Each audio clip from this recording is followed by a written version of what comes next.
Welcome to the Road to Health. Initially, I was going to make a video about all the different ways that sugar harms our health. And then I found some information. And it's kind of changed the way that I'm going to be presenting today. Most people aren't aware that sugar creates an environment in the body that allows cancer, for example, to grow and overgrow and cause us to be ill. By this point, if you watch my channel regularly, you're aware that sugar causes metabolic issues and inflammation in the body, but you might not be aware of the huge impact sugar has on mood, for example. Since sugar causes the pleasure hormones to vary greatly because you're constantly having sugar in your blood and then not having it, your mood also varies greatly, going from feeling really great to feeling pretty horrible. You're not going to have patience. You're not going to be able to concentrate. Your energy levels are going to be really, really low.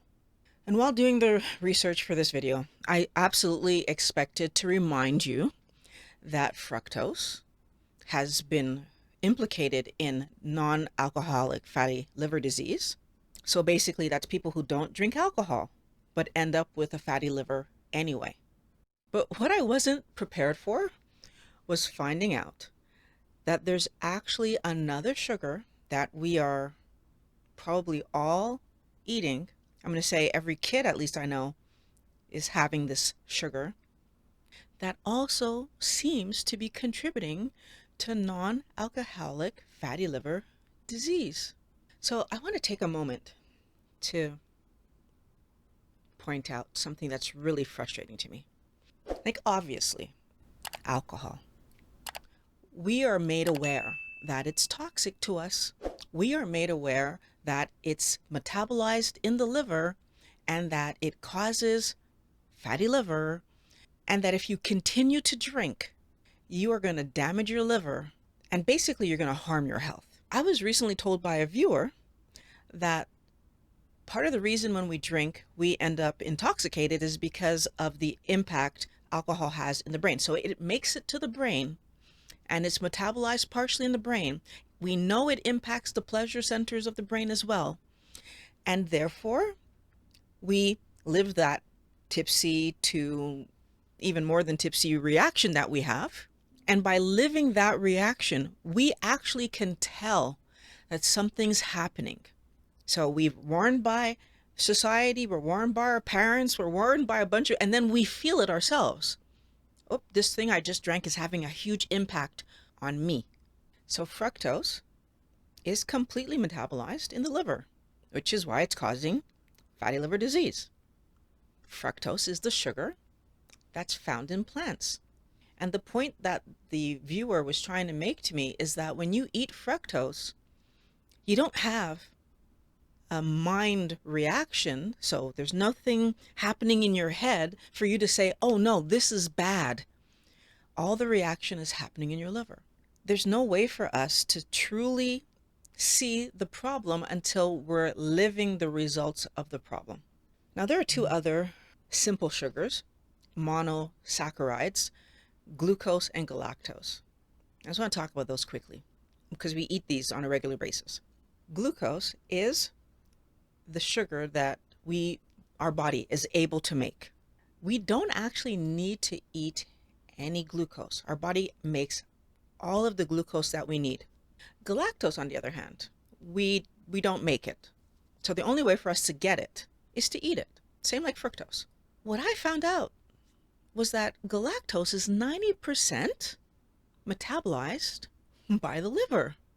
I find it curious that we're warned about the damaging nature of fructose because it's only metabolized in the liver, but we're not warned about what seems to me should be damaging nature of galactose.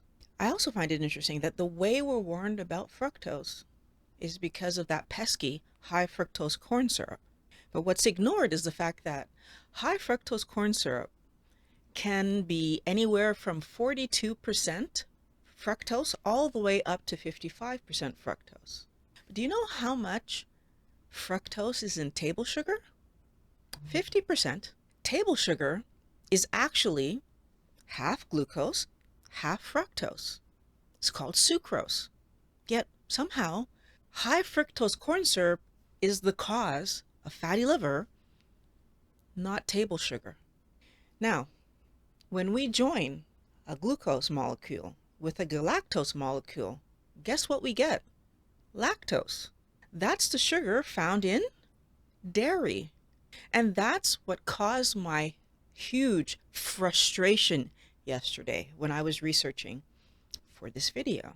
And it stopped everything that I was going to do, and it pointed me to talk about this. We're encouraged to feed dairy products to our children. We're encouraged to drink dairy products as females. Why? Because my bones are going to be brittle if I don't drink dairy.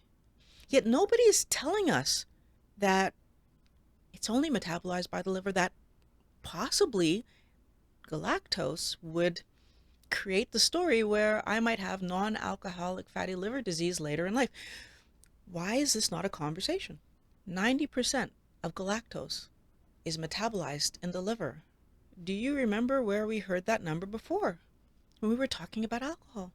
I have a hard time understanding how it's possible that fructose being metabolized in the liver, fatty liver disease, alcohol mostly being metabolized in the liver, fatty liver disease, but galactose being metabolized mostly in the liver, not a problem. Now, maybe I'm missing something. It's possible. I'm not a doctor. I've said that a million times. Am I missing something? Wellness Warriors, I actually don't have an answer to this. I have a million questions. I don't have any answers. I would love if there's a scientist, a doctor, somebody out there who can actually help me understand and help us all understand why is it that specifically galactose is 90% metabolized in the liver but not contributing to fatty liver disease, non-alcoholic fatty liver disease. Please, if somebody knows the answer to that question, I'm interested in the answer. If you're not a doctor, feel free to share this video with any doctor that you know that could answer the question. I struggled for years with joint pain and being overweight, and I finally thought I figured it out.